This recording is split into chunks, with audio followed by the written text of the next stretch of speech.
دنیا والوں کو اس میں کیا سبق دیا؟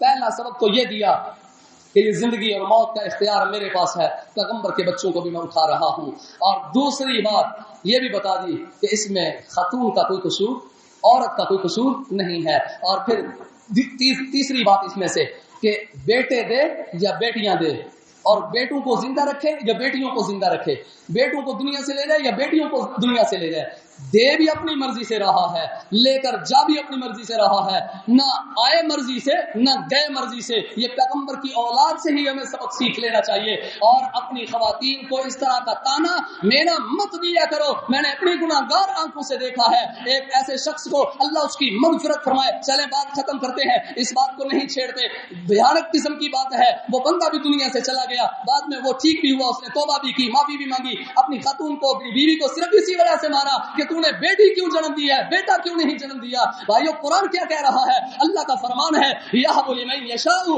إِنَاثًا وَيَهْبُ لِمَن يَشَاءُ الذُّكُورَ أَوْ يُزَوِّجُهُمْ ذُكْرَانًا وَإِنَاثًا وَيَجْعَلُ مَن يَشَاءُ عَقِيمًا. میرے بھائیو یہ تو فیصلہ ہی ربانی ہے، یہ تو فیصلہ ہی خدا بند قدوس کا ہے، یہ تو فیصلہ ہے الہی ہے، یہ تو فیصلہ ہی ہمارے حقیقی خالق و مالک کا ہے.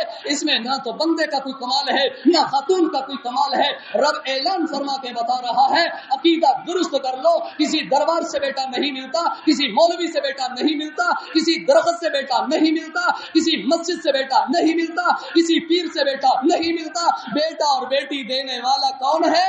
ایک اللہ ہے. اور رب کا فرمان ہے، رب کا فیصلہ ہے، جس کو چاہوں بیٹے دوں، جس کو چاہوں بیٹیاں دوں. یہاں وہ لمن یشاء اناسا و یہاں وہ لمن یشاء الذکور او یزوجہم ذکرانا و اناسا. جس کو چاہوں غلبی بارش ڈال دوں، بیٹے بھی دوں بیٹیاں بھی دوں. او یزوجہم ذکرانا و اناسا و یجعل من یشاء عقیما. اور جس کو چاہوں کچھ بھی نہ دوں. اب بتائیں یہ کس کے فیصلے ہیں؟ ہم ایسے ہی جناب در بدر گھومتے پھرتے ہیں. در بدر جانے کی ضرورت نہیں ہے، ایک در پہ آ جاؤ سارے در چھوٹ جائیں گے. اسی لیے اقبال نے کہا تھا گزشتہ پیسے پیوستہ خطبہ جمعہ میں بھی میں نے یہی کہا تھا، یہ ایک ہی سجدہ جسے تو گران سمجھتا ہے ہزار سجدوں سے دیتا ہے آدمی کو نجات.